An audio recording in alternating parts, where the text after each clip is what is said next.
Alors une chose que tu as dit tout à l'heure, c'est que la jeunesse africaine et la jeunesse européenne avaient un ennemi commun et devaient travailler ensemble.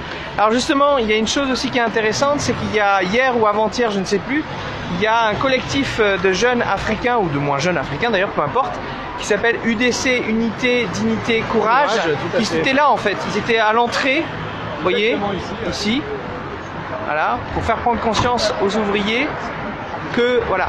Alors notre message est un peu différent, c'est bien sûr on dénonce le franc CFA, comme tu viens de le faire, mais surtout on veut reconvertir cette imprimerie demain pour qu'elle fasse des francs en fait. Et uniquement des francs français, voilà. Voilà, et pas des francs africains. Voilà. Exactement. Voilà. Donc ils puissent reproduire leur monnaie chez eux. Unité, dignité et courage sont des panafricains. C'est des gens qui se battent pour un nationalisme africain, un nationalisme panafricain.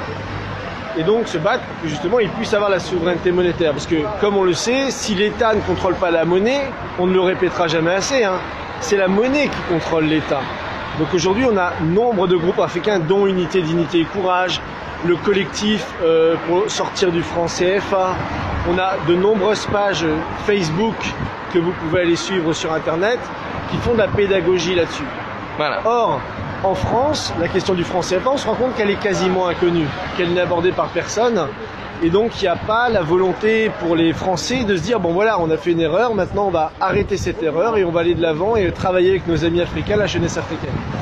Et la bonne chose, et je pense que c'est très important que les Gilets jaunes soient là parce que les choses évoluent. Et j'aimerais vous lire, ça va prendre 2 minutes,